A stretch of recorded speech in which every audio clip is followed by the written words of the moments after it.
मोल बिक गई हूँ, बिन मोल बिक गई कन्हैया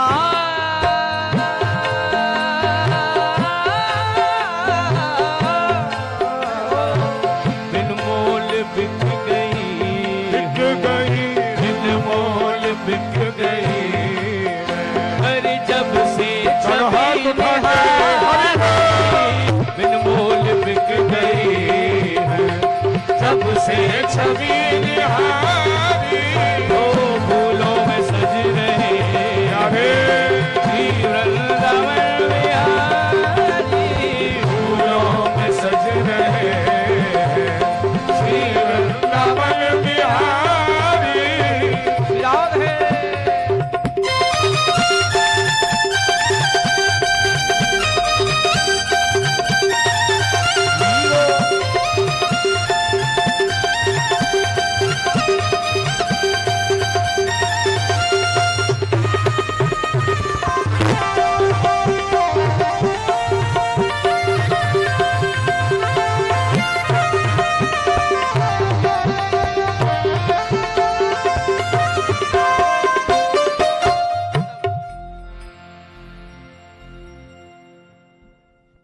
आइए साहब आइए।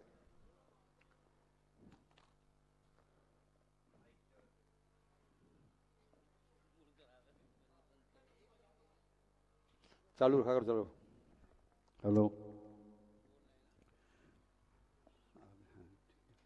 गुरु जी को चरण स्पर्श और सभी भक्तों को एक बार दोबारा से नमन।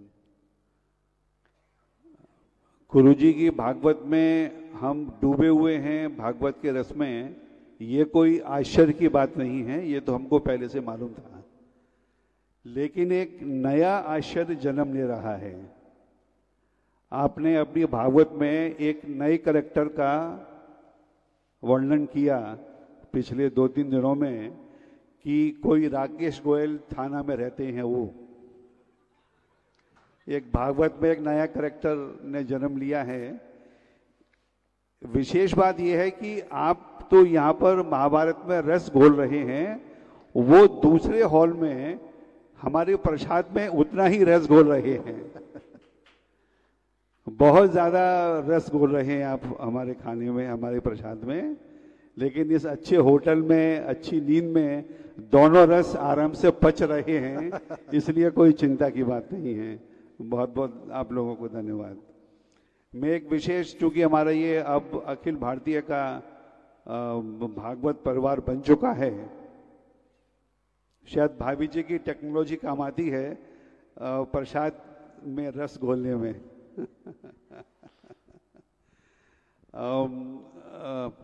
मैं ये चाह रहा था कि चूंकि हमारा भागवत परिवार बन चुका है, हमारी संस्था अखिल भारतीय अग्रवाल सम्मेलन थानी समिति के जो निकट भविष्य में जो प्रोग्राम्स होने वाले हैं वो मैं आपको जरा बता दूं, इसलिए मैं यहाँ आया हूँ। 10 मार्च को होली है, तो होली खेलने का प्रोग्राम थाने में हमने रखा है। जो भी भक्त लोग इच्छुक हों वो उसका नोटिस हमने व्हाट्सएप पे दे दिया है।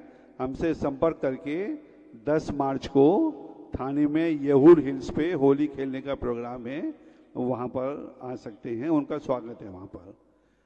इसके इमीडिएट बाद 4 अप्रैल को जो घानीकर, डॉक्टर काशीनाथ घानीकर हॉल है, उसमें अनूप जलोटा की सब संगीत या भजन और गजल संध्या रखी हुई है होली के उपलक्ष्य में। तो सभी लोगों से निवेदन है, ये बहुत ही अच्छा प्रोग्राम होगा। घानीकर हॉल शायद आप सब जानते होंगे, बड़ा अच्छा ऑडिटोरियम है, वहाँ पर सब लोग आमंत्रित हैं। उसके लिए पास वगैरह की जो भी व्यवस्था है, आप लोग हमसे कांटेक्ट राकेश अग्रवाल जी से, वो अनिल अग्रवाल जी से, राकेश गोयल जी से, नवीन अग्रवाल जी हैं, वेंकटेश अग्रवाल जी हैं, जो सब लोग यहाँ पर प्रेजेंट हैं, आप हमसे कांटेक्ट कर सकते हैं उस शो को देखने के लिए। बहुत ही अच्छा शो होगा। अब हमारी विदेश धार्मिक यात्रा यूरोप की रखी गई है। क्रूज हमने लास्ट टाइम सिंगापुर और क्रूज में भागवत कथा रखी थी, जो सभी लोगों को बहुत पसंद आई और सब लोगों ने कहा कि अब एक दूसरी विदेश यात्रा भी रखनी है। तो हमारी दूसरी विदेश यात्रा यूरोप की रखी गई है।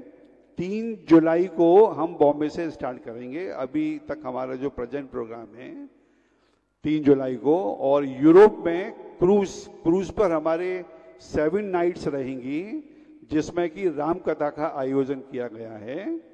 और क्रूज ये यूरोप की क्रूज है, सिंगापुर की क्रूज से काफ़ी बढ़िया और बहुत ही अच्छी क्रूज होगी ये।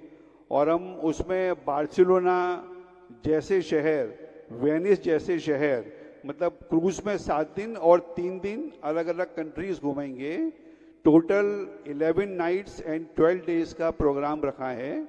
तो जो भी भक्तगण इंटरेस्टेड हों वो हमसे कांटेक्ट कर सकते हैं इसके लिए।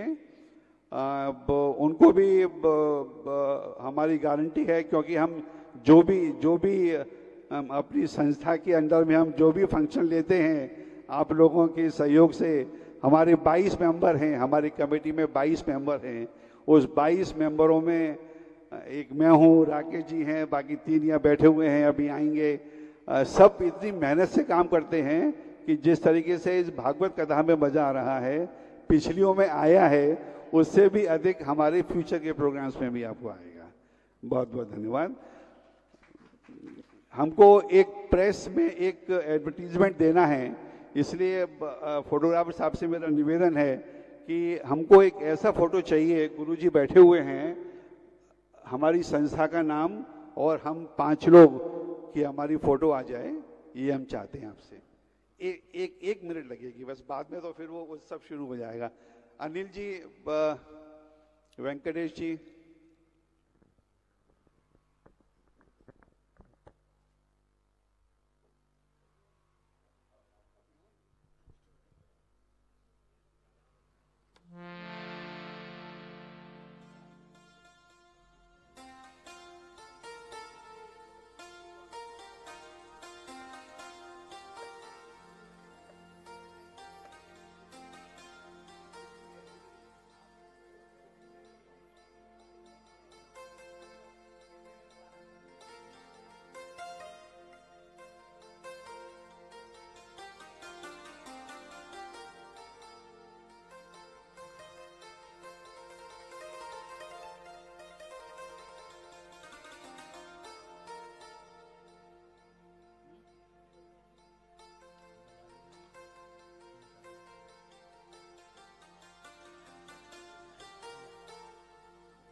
बोलिए श्री बांके बिहारी लाल की जय।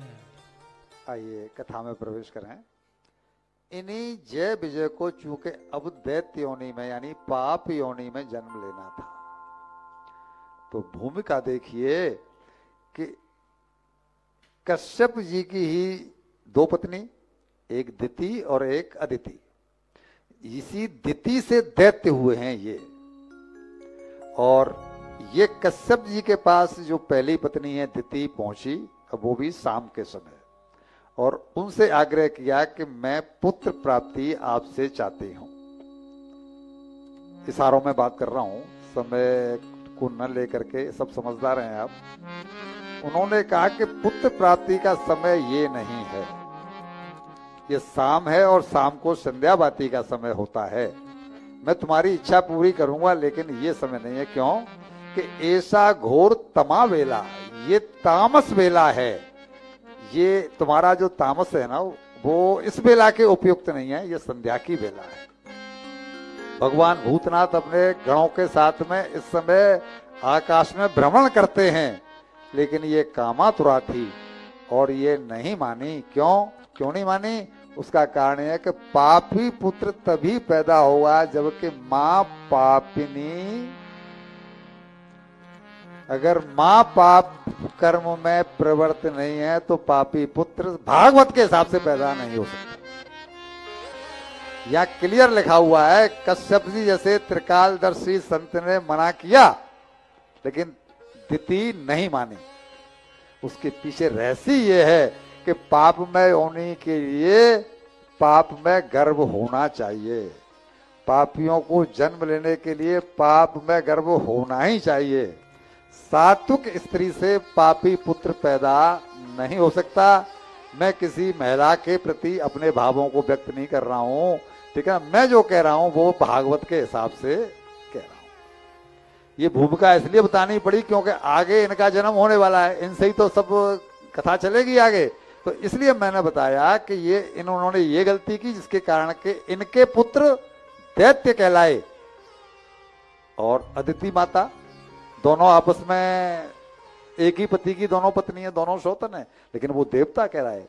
भगवान ने उनको जगह जगह बचाया है और भगवान ने इनको जगह जगह मारा है। आइए अब दूसरी कथा में प्रवेश करते हैं।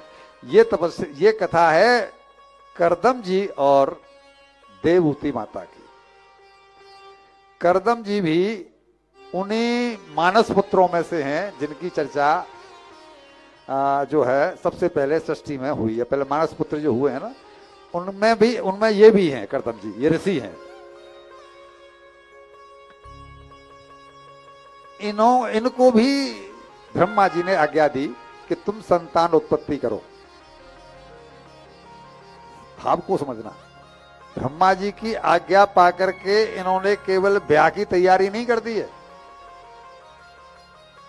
मतलब संतान उत्पत्ति की आपकी आज्ञा है, लेकिन संतान उत्पत्ति मैं करूं तो सही, लेकिन वो पवित्र पत्नी तो हो जिसके द्वारा संतान उत्पत्ति हो, तो वो मेरे कल्याण में बाधक न बने। अगर पुत्र पैदा पापी हो जाता है तो क्या माँ बाप को कष्ट नहीं झेलना पड़ता? माँ बाप को सफर नहीं करना पड़ता? रोजाना पुलिस थाने में माँ बाप को नहीं जाना पड़ेगा? अगर वही इन्होंने 10,000 वर्ष तक तपस्या की है केवल पत्नी पाने के लिए। आप में से किसी ने किया एक दिन भी?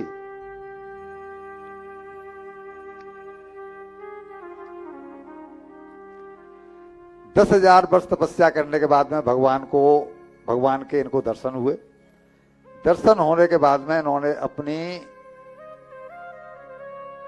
तपस्या करने का कारण बताया कि मैंने आपकी तपस्या क्यों की है। मैं पत्नी चाहता हूं, इसलिए मैंने 10,000 वर्ष तक आपकी तपस्या की है। भगवान ने कहा कि मुझे तुम्हारी तपस्या का पता है और मैं तुम्हारी तपस्या से प्रसन्न होकर के तुम्हारे लिए वैसी पत्नी का इंतजाम भी कर चुका हूं। भगवान की तरफ चलने वाले के लिए भैया जी कहीं पर कोई रोड़ा, 10 दिशाएं अपने आप खुल जाती हैं। परसों स्वयंभू मनु आएंगे, उनकी कन्या है देवहूति। इसकी मैं सुंदरता का वर्णन करूं तो 2 घंटे इसी में निकल जाएंगे। गंधर्व जब विमानों में चलते थे तो प्रसंग आता है कि चित्ररथनात्मा गंगा उसकी सुंदरता को देख करके अपने विमान से ही गिर पड़ा। इतनी ज्यादा इसका लंबे चौड़े प्रसंग है जी। तो तभी तो ये 335 अध्याय बने हैं, नहीं तो कैसे बन जाते। तो वो उसको लेके आएंगे और वो तुम्हारे साथ के लिए हर तरह से अनुकूल है। डिमांड क्या है कि मेरे अनुकूल पत्नी, क्योंकि जिस समय पति छोड़ करके अगर ये कह के मैं भजन करने जा रहा हूं तो कल वाली बात पत्नी कहेगी क्या कि मेरा, उसका जवाब तो बड़ा टेढ़ा हो जाता है फिर। तो इसलिए इन्होंने कहा कि तुम्हारे वो अनुकूल है, स्वीकार कर लेना, और तुम्हारी तपस्या से मैं प्रसन्न हूं, इस नाते मैं भी तुम्हारा पुत्र बन करके आऊंगा। भगवान को भी मां की जरूरत है, लेकिन मां की जरूरत है, खाला की नहीं।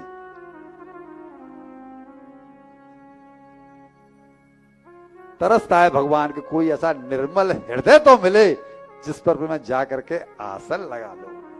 अरे बाबा, ये तुलसीदास जी, कबीरदास जी, मीरा भाई, ये कोई निर्मल हृदय इन्होंने बनाया, तब तो भगवान ने जाके आसन लगाया। वही हुआ। तीसरे दिन आ गए। यहां पर भगवान के भक्त के प्रति करुणा देखिए। भगवान का प्रेम जब झलकता है, भगवान भी भक्त के ऊपर रोता है, खुश होता है। जैसे कि हम अपने बेटे से प्रसन्न जब हो जाते हैं तो हमारी आंखें गीली हो जाती हैं। हमारा पोता कोई ऐसा काम करके आवे, समझे नहीं कि खुशी के मारे तो हमारी आंखें गीली होती कि नहीं होती है? भगवान की भी आंखें गीली हो गई, और भगवान की आंखों से जो बिंदु टपके तो वहां पर बिंदु सरोवर का निर्माण हो गया आंसुओं से। ये जो आपको आज, आप गोपी तालाब गए हैं ना, गोपी तालाब आज उन्होंने वहां पर पंडाओं ने क्या कहानी सुनाई कि गोपी तालाब कैसे बना। उन्होंने कहा होगा गोपी यहाँ पे आई और गोपी यहाँ पे रोई, ऐसा हुआ ना, गोपी यहाँ पे समाई है, जबकि ये प्रसंग नहीं है भाई। गोपी कभी आई नहीं। भागवत में कोई साहब कोई कहीं पर कोई प्रसंग नहीं मिलता और कहीं कोई प्रसंग नहीं मिलता। मैंने जो सुदामा चरित्र रखा तो मेरी नागों से बात हुई, तो मैंने कहा ये तो कभी हुआ ही नहीं भाई, ये कैसे प्रसंग बोला, आप सब डंडा लोग ऐसे ही बताते हैं। हकीकत में उसमें ये हुआ कि जब भगवान मथुरा में थे तो भगवान गोपियों को और नंद बाबा को और मैया को याद करके रोते थे। ये प्रसंग हम कल सुनाएंगे। जब भगवान द्वारका आ गए तो चूंकि वो तो वहां पर याद कर रही हैं, वो वहां पर याद कर रही हैं, तो भगवान भी भक्त को यहां पर याद करेंगे ही करेंगे।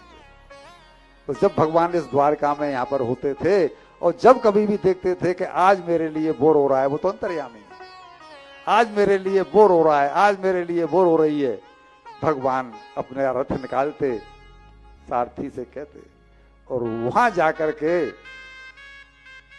अपनी आंखों से जो आंसू गिरते थे, उससे ये गोपी तालाब बना है। इसकी मिट्टी चिकनी है, वहां मिट्टी बिक रही होगी ना, वो जो गोपी चंदन है वो भगवान के आंसुओं से बना है।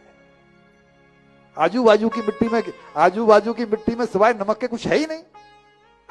इसी तालाब की मिट्टी क्यों है? वो भगवान के आंसुओं से बनी। ये बिंदु सरोवर का निर्माण हुआ है यहां पर, जो भगवान के जो अश्रु गिरे उससे निर्माण हुआ है। आए स्वामी मनु, आज्ञा इनसे मांगी कि मेरी पुत्री को नारद जी ने आपके बारे में, आपके गुणों के बारे में बताया है। भगवान नारद जी तो मैनेजमेंट पर्सन है ना, भगवान की आज्ञा होगी तुम उधर जाओ, मैं उधर जा रहा हूं। कहते हैं ना जोड़ियां तो ऊपर से बनके आती हैं, वही हिसाब है। ये जोड़ियां जो ऊपर से बनके आती हैं, पापियों की भले नहीं बनती हो, लेकिन पुण्यात्माओं की तो ऊपर से ही बनके।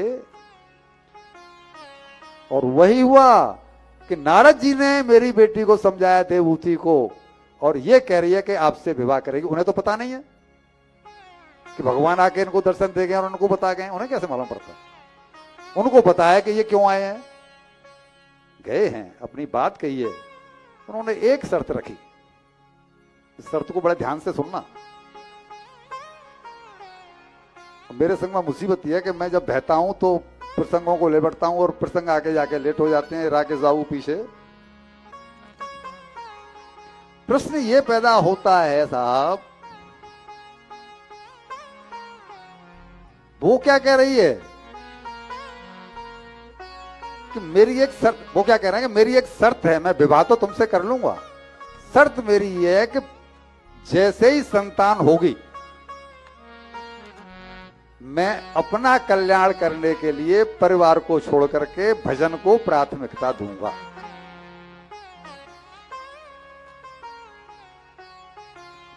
कोई पत्नी होगी वो राजी होगी इस काम के लिए?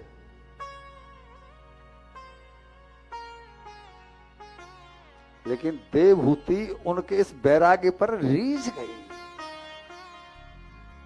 मुझे कितना बैराग्यवान पति मिलने जा रहा है, जो मुझ पत्नी को भोग सामग्री नहीं समझ रहा,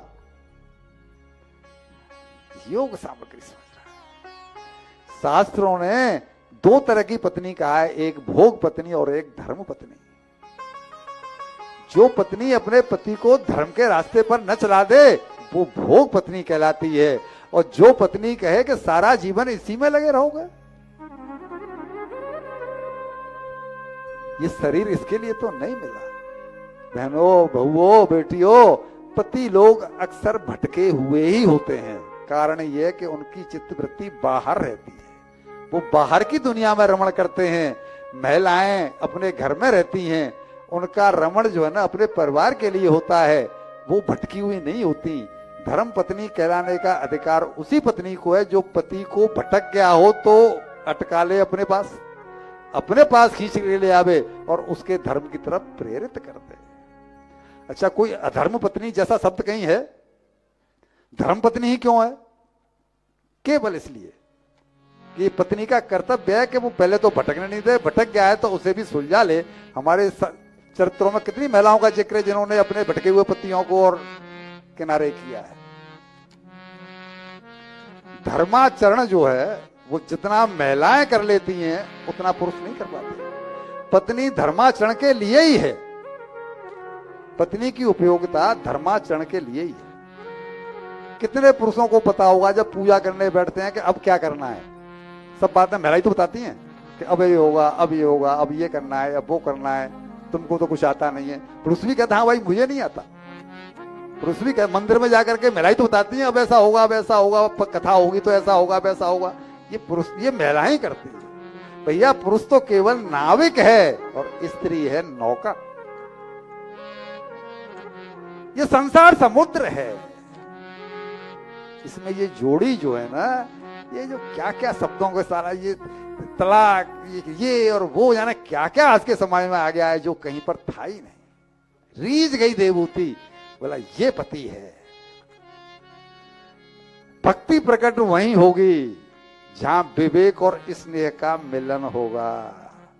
पत्नी ममतामयी है, स्नेह है, बुद्धि, ये पुरुष जो है ना इसके पास विवेक है, इन दोनों का मिलन हो तो भक्ति फटाक से प्रकट हो जाएगी। धर्म धुरी है देह की, धर्म धुरी है देह की, धर्माचरण विशेष। धर्म धुरी है देह की, धर्माचरण विशेष। बिना धर्म नर पशु समा, यही शास्त्र आदेश। जो धर्मारूढ़ नहीं है उसको अपने आप को मनुष्य कहलाने का अधिकार ही नहीं है। वो चौपाया है, वो चार पैरों का।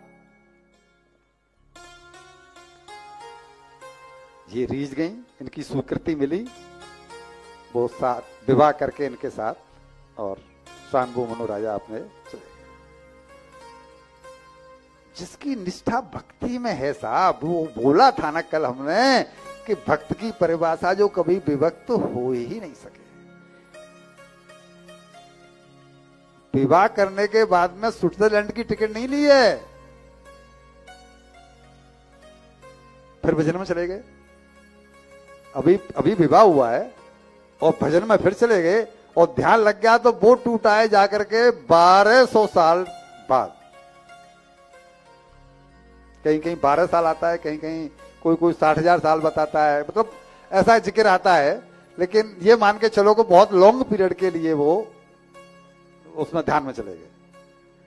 अब पत्नी जो अभी अभी आई है, अब वो पता है क्यों नारद जी ने बता दिया है कि तुम्हारा पति क्या है।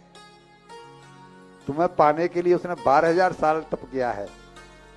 पत्नी को पता है कि मेरी भूमिका कहां शुरू होती है, और वो तब तक सेवा करती नहीं जब तक कि उनकी समाधि नहीं टूट गई। और जब एक दिन समाधि टूटी तो सामने पत्नी को देखा तो यहाँ प्रसंग आता है कि तब तक तो वो सारा शरीर, क्योंकि वहां तो कोई श्रृंगार का साधन है नहीं, वहां तो कुछ ऐसा है नहीं, सारा शरीर काला पड़ गया, झुर्री पड़ गई चेहरे पर, और वो जस्ट लायक बूढ़ी जैसी महिला होती है, देवभूति जी की स्थिति वो हो गई। और तब जब सामने पत्नी को देखा तो पहचान गए ये देवभूति है, लेकिन ये, और इसी बात पर रीझ गए कि राजकुमारी धन्य है तुम्हारी पत्नीव्रता होने को, पतिव्रता होने को। तुमने मेरी सेवा अपने शरीर की चिंता न करके की है। ये शब्द मैं जानबूझ के कह रहा हूं। हमारी बहुएं, हमारी बेटियां अपने शरीर की चिंता पहले करती हैं और पति का धर्म कैसे निभे या पति का व्यवहार कैसे निभे। माता पिता के लिए परिवार पति का कर्तव्य है कि नहीं है। अब वो कह रहा है कि मैं माँ बाप से मिल आऊं, 4 घंटे पीछे आऊंगा, बनी आज तो पिक्चर चलेंगे। अब आज पिक्चर चलेंगे, पिक्चर नहीं लगी है, संजोग वाली बात है, लेकिन वो पत्नी फिर देवभूति जैसी तो नहीं हो जाएगी। वह कैसे तब तक सेवा करती हो जब जागे और देखा कि मेरे लिए राजकुमारी तुमने अपने शरीर को गला दिया है, तो मैं तुम्हें वरदान देता हूं कि वैसे तो पत्नी का हक है ही कि मुझे जो भी इन सालों में योग सिद्धि प्राप्ति हुई है उनमें से 50% वैसे हक है ही, लेकिन योग सिद्धि, लेकिन पुण्य में हक है। योग सिद्धि जो मिली हुई है ना वो भी दे दी, तुम बराबर की भागीदार हो गए। बोलो क्या अच्छा है। तो शर्माती हुई, गर्दन झुकाती हुई बोल पड़ी कि स्वामी मुखेन चेतो लुलभोए। लुभा गया। थोड़ी बोली, स्वामी विवाह के समय आपने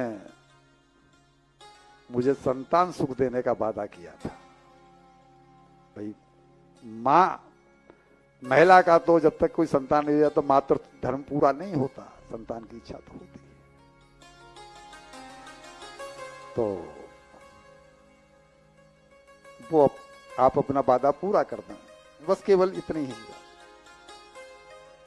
तो ठीक है, इनको बोला कि ये मैं तो कर दूंगा, लेकिन शरीर को देख करके, अपने आप को देख करके वो खुश नहीं हुई। समझ गए कि ये क्या कहती हैं, शरीर उस लायक नहीं है, शरीर तो बूढ़ा हो चुका है।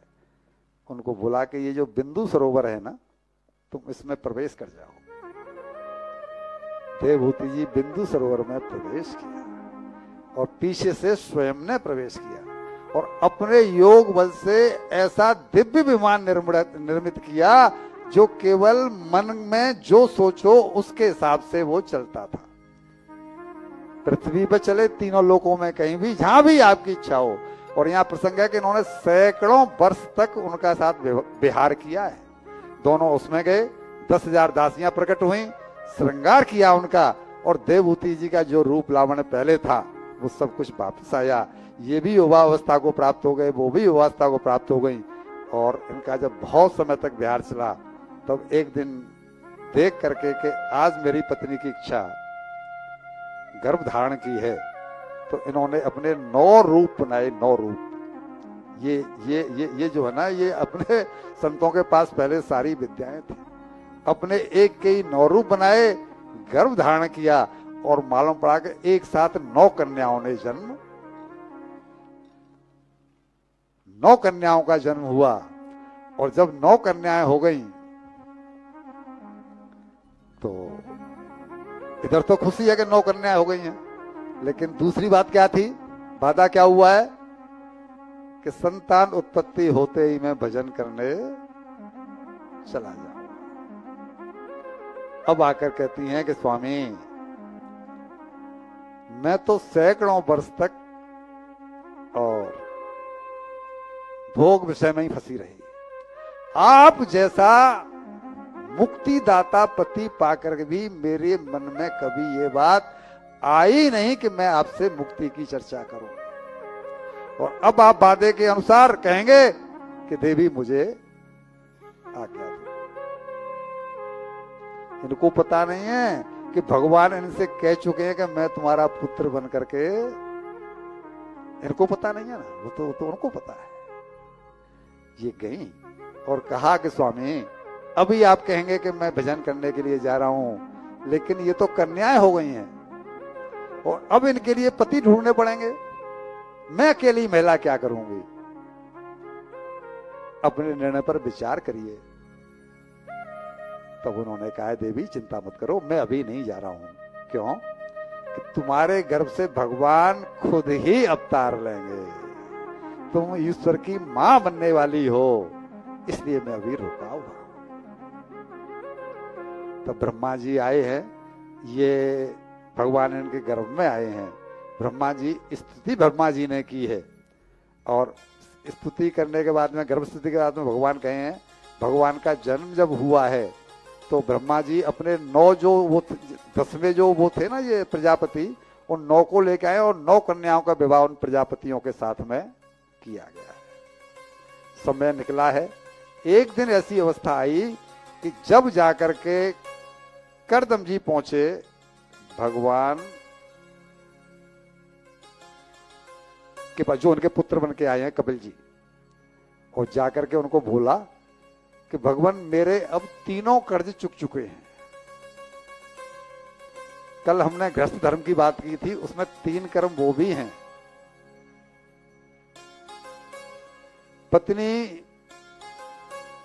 पति संतान अगर नहीं हो रही है तो पितृ ऋण नहीं चुका। इसीलिए किसी भी कन्या को ये जिद नहीं करनी चाहिए कि मैं विवाह नहीं करूंगी। एक ऋण है वो, देव ऋण, ऋषि ऋण, पितृ ऋण। ये पितृ ऋण है। ये जो आजकल कल्चर चल रहा है वो कल्चर नहीं होना चाहिए। ये बड़ी अच्छी बात है कि उनका ध्यान ये है कि हमारे माता पिता के लिए हम कुछ करें। हमारा कोई भाई नहीं है, भाई नहीं है तो हमारा माता पिता के लिए कर्तव्य बनता है कि हम बेटा बन करके उनकी सेवा करें। लेकिन ये तो माता पिता के लिए उल्टा एक बंधन हो गया। अरे भाई तुम अपने घर में रहकर भी तो उनकी देखभाल कर ही सकती हो। ये जो सोच बन गई है वो सोच नहीं होनी चाहिए। तो इन्होंने कहा कि मेरे 3 ऋण चुक गए। मैंने संतान पैदा की, संतान पैदा करके उनके विवाह शादी कर दिए, ठीक है ना, पिताजी की आज्ञा का पालन किया, मैंने भजन किया, और मेरा सब कुछ मैं निपट चुका है। अब मुझे आज्ञा दीजिए।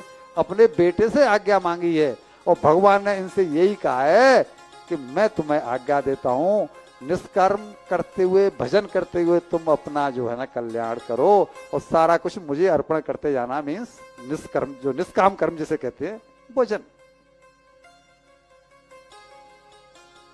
वो तो चले गए करदम जी। तो अब जब ये अकेली रह गई तब इनका चिंतन हुआ कि मेरा क्या होगा।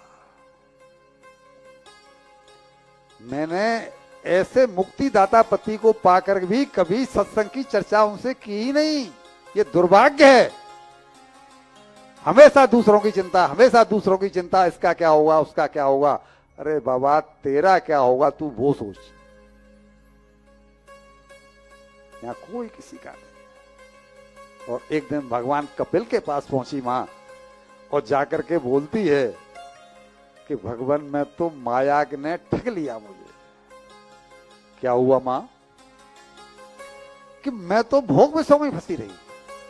तुम्हारे पिताजी जंगल चले गए, बेटियों को दामाद ले गए, तुम तो ईश्वर हो ही हो। अब मेरा क्या होगा? मैंने तो कुछ वो किया ही नहीं जो जिसको करने के लिए मानव जन्म मिला। मैं तो भोगों में फंसी रही। मैं तो इन इंद्रियों को भोग देते देते थक गई हूं।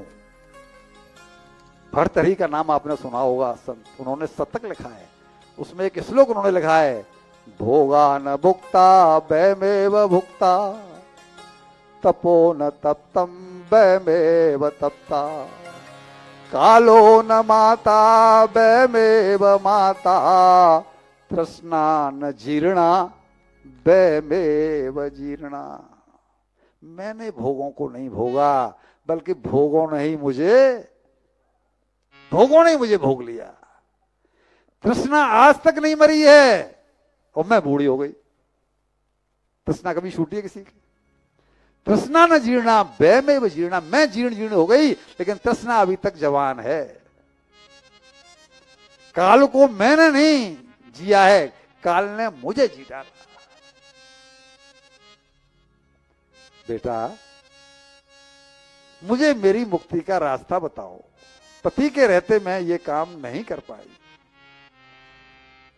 तब कपिल जी ने कहा, मां मैं तो कब से तुम्हारा इंतजार कर रहा था। जिस समय पिताजी आए थे तब मैंने उनसे कह दिया था कि आप जाओ, आप भजन करो, मां का जब कभी भी मेरे पास आगमन होगा उनकी मुक्ति करके ही मैं जाऊंगा। तो मैं तो जब से आपका इंतजार करता हूं। भैया जी ज्ञान तब उतरेगा जबकि सामने वाले की इच्छा तो हो ना पाने की। तो मैं अपनी तरफ से आपको कहता उपदेश सुनो मेरा, तो तुम सुनने वाली नहीं थी मां, अब आई हो ना, अब मैं उपदेश करता हूं। और बहुत विशाल रूप में उपदेश किया है कपिल भगवान ने माता देवहूति को, जो सांख्य योग कहलाया है।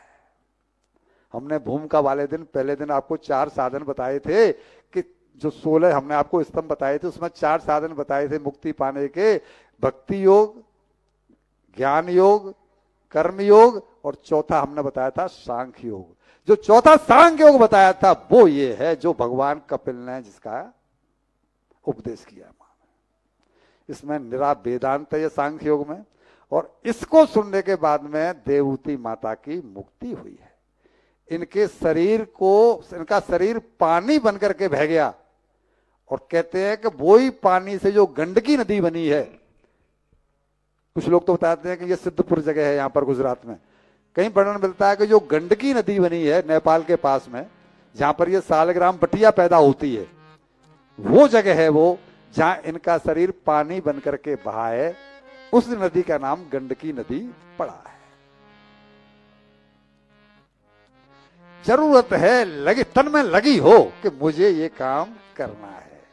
इनके मन में था, तो इनके मन में था कि मुझे कल्याण करना है, तो बेटे के पास गई, अपनी कमजोरी बताई कि मैं भोग वैसे फंसी रही, गलती मेरी थी।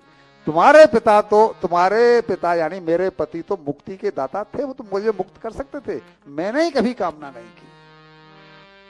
अपनी कमी मान लेने के बाद में भाव दूसरा हो जाता है। भगवान ने किया, भगवान ने इनका उद्धार करने के बाद में, इनको वैकुंठ भेजने के बाद में, ठीक है, और भगवान फिर गए हैं वहां से वापस, कहां गए हैं? गंगा सागर। आज भी गंगा सागर जो यात्री जाते हैं वहां कपिल मुनि का आश्रम आज भी दिखाई पड़ता है। बोलिए श्री बांके बिहारी लाल की जय। वो जो पंडित जी भजन गाते हैं, रे मन मूर्ख कब तक जग में जीवन रे मन मूर्ख कब तक जग में जीवन व्यर्थ गवाएगा। रे मन मूर्ख कब तक जग में जीवन व्यर्थ गवाएगा। प्रभु का भजन किया नहीं तूने अंत समय पछताएगा। रे मन मूर्ख कब तक जग में जीवन व्यर्थ गवाएगा। रे मन मूर्ख कब तक जग में जीवन व्यर्थ गवाएगा। प्रभु का भजन किया नहीं तूने अंत समय पछताएगा। रे मन मूर्ख कब तक जग में जीवन व्यर्थ गवाएगा।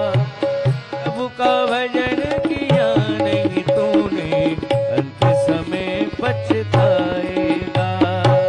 अंत समय पछताएगा।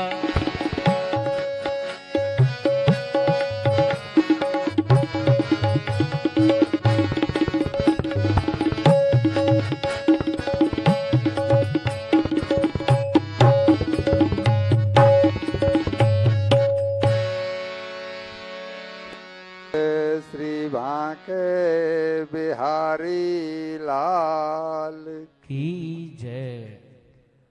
अब प्रसंग आता है भगवान शंकर जी का। एक बार शंकर जी में और इनके जो ससुर हैं दक्ष प्रजापति, इनमें आपस में मन मुटाव हो गया। मन मुटाव का कारण जान लें। मन मुटाव किस बात को लेकर हुआ था कि एक बार प्रयागराज में कुंभ का आयोजन हुआ। प्रयागराज में कुंभ का आयोजन हुआ, सारे प्रजापति यानी देवता लोग वहां पर इकट्ठे थे। ये तज प्रजापति की कन्या हैं 13, उनमें एक कन्या का नाम है सती। सती ब्याही गई है शंकर जी को, बाकी और कन्याओं का नाम बताने जाएंगे तो फिर उधर घुस जाएंगे। सती जी को पता नहीं है कि इन दोनों में आपस में मनमुटाव वहां पर हुआ यह था कि ये प्रजापति अध्यक्ष बना दिए गए प्रजापतियों के, दक्ष प्रजापति, और सारे जब बैठे हुए थे ऋषि मुनि और देवता, तो शंकर जी भी वहां बैठे हुए थे। शंकर जी हमेशा आत्म स्वरूप में रमण करते हैं। शंकर जी शरीर नहीं है, वो तो आदि अनादि हैं और आत्म स्वरूप में ही रमण करते हैं। वहां हुआ ये कि शंकर जी जिस समय रमण कर रहे थे उसी समय और सब बैठे हुए थे। तो जैसे कोई वीआईपी आता है तो बाकी सब लोग खड़े होते हैं, एक सिस्टम जैसा बना हुआ है। मान लो प्रधानमंत्री आए तो बाकी सब लोग उनका स्वागत जैसे करते होंगे, तो उसी तरह जैसे दक्ष प्रजापति जो अध्यक्ष थे इनके प्रजापतियों के, जब वो आए तो बाकी सब तो खड़े हो गए, केवल शंकर जी और ब्रह्मा जी ये दो लोग उनके स्वागत में खड़े नहीं। शंकर जी खड़े नहीं हुए, ये बात इनको नागवार गुजरी। ब्रह्मा जी खड़े नहीं हुए, ये नहीं गुजरी। क्यों? ब्रह्मा जी तो सबके पिताजी हैं। भाई ब्रह्मा जी की सारी संतान सृष्टि उन्होंने, तो वो तो सबके पिताजी हैं। लेकिन उनका कहना यह है कि तू तो मेरा दामाद है, इसलिए मेरे बेटे के समान है। उस समय कोई रहा होगा, आज हम तो दामाद को उल्टा पूछते हैं। हमारे संसार, हमारे व्यवहार में तो दामाद की उल्टी पूजा होती है, और ये कह रहा है कि तू मेरा दामाद है इसलिए तुझे खड़े होकर के मेरा स्वागत करना चाहिए था। और इस बात को लेकर के ये नाराज हुआ और इसने भगवान शंकर को बहुत भला बुरा कहा है। ऐसे ऐसे शब्दों का प्रयोग किया है कि तू जंगल में रहता है, मरघट में रहता है और मैला है, तेरा मन ऐसा है वैसा है, न जाना क्या क्या। मुझे कहने में भी शर्म आती है भगवान के प्रति। जब इसने ऐसा कहना शुरू किया, भगवान शंकर कुछ नहीं बोले। भगवान है, इसका जवाब दूंगा तो इसके लेवल पर उतरना पड़ेगा, इसलिए चुप रहे। लेकिन नंदी जी को यह बर्दाश्त नहीं हुआ। नंदी जी बोले कि राजन, ये तो अपने आत्मस्वरूप में स्थित हैं और ये तुमको नमस्कार करेंगे, तुम्हारे स्वागत के लिए खड़े होंगे। तुमने ऐसा सोचा क्यों? तुमने इनके ऊपर क्रोध करके गलती की है, और इसने क्रोध करके भगवान शंकर को यह साप भी दे दिया कि आगे से तुमको यज्ञ में भाग नहीं मिलेगा। देवताओं के जैसे ये चौकी बनाई है ना, नवदुर्गाओं को स्थान देते हैं, ऐसी जब यज्ञ होते हैं तो हर एक देवता का अपना पंडित जी दोना रखवा देते हैं या चौकी बनाते हैं, ऐसे हर एक देवता को स्थान दिया जाता है। तो इसने कह दिया कि आगे से जहां कहीं भी यज्ञ होगा वहां शंकर जी को स्थान नहीं दिया जाएगा, हम तुम्हें बाईकाट करते हैं, यानी जात से छींकने वाली।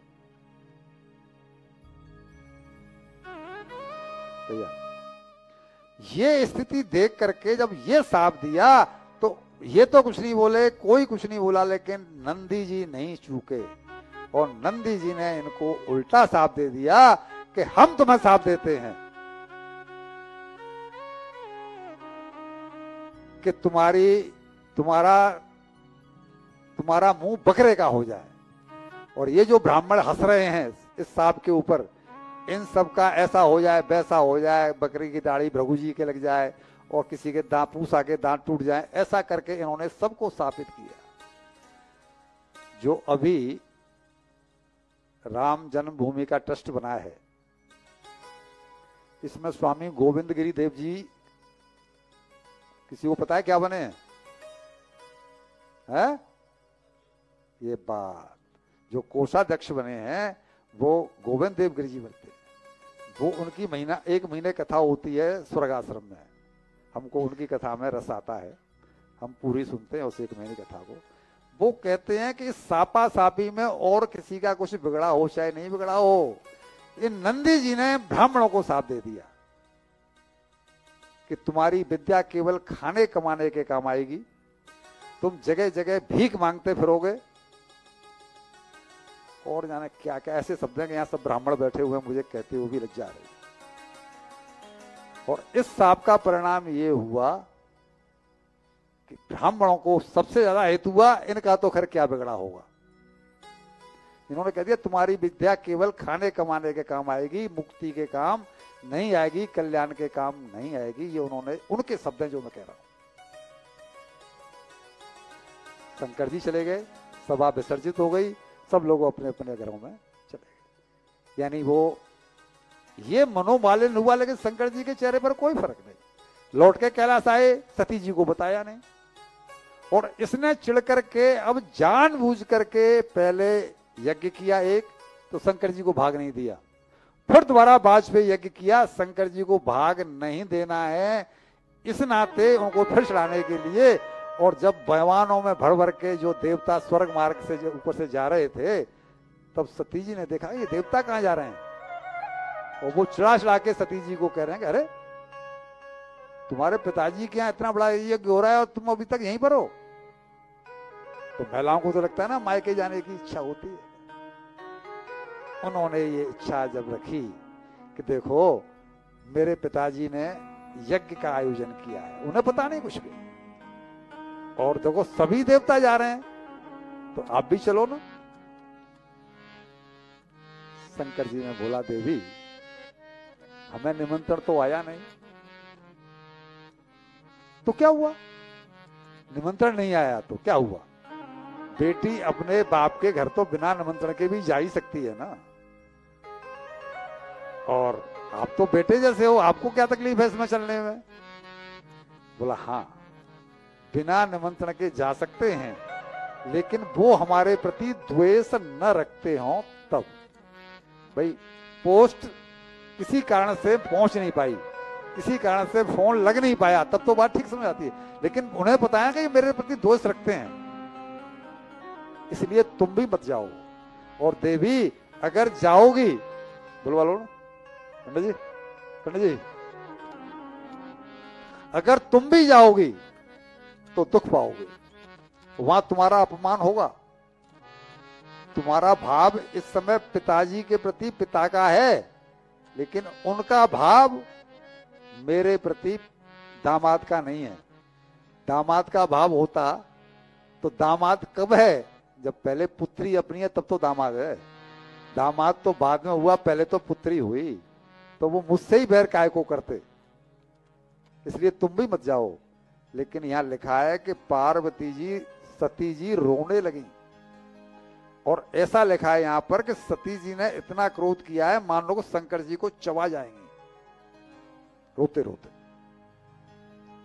केवल इस नाते कि उनको मायके जाने को नहीं मिल रहा है। तुम मत जाओ पछताओगी। नहीं मानी और छोड़ के कैलाश को चल दी। शंकर जी ने देख लिया कि ये मेरी बात नहीं मान रही है, ये इतने क्रोध में है कि मैं इसे रोकूंगा तो ये अपने शरीर को यहां छोड़ देगी। बहुत ज्यादा जब कष्ट होता है तो अटैक कैसे होते हैं लोगों को, ऐसे कुछ होता है। अगर मैंने इसे जाने दिया तो इसको शरीर वहां भी छोड़ना पड़ेगा, क्योंकि कोई भी पत्नी अपने पति का अपमान बर्दाश्त नहीं कर पाती। जिसकी एक बार हो गई, अब उसके प्रति कोई द्वेष रखता है तो अपने माँ बाप ही क्यों ना हो, वो माँ बाप से झगड़ा कर लेगी, लेकिन पति के अपने के सम्मान को कम नहीं होने देगी। और यहां लिखा है कि भैया जी जो जो जब जब होना है, शंकर जी ने सब्र कर लिया कि मैं इसे नहीं भेजता हूं तो भी ये शरीर छोड़ना पड़ेगा, भेज देता हूं तो भी शरीर छोड़ना पड़ेगा, इसलिए जो जो जब जब होना है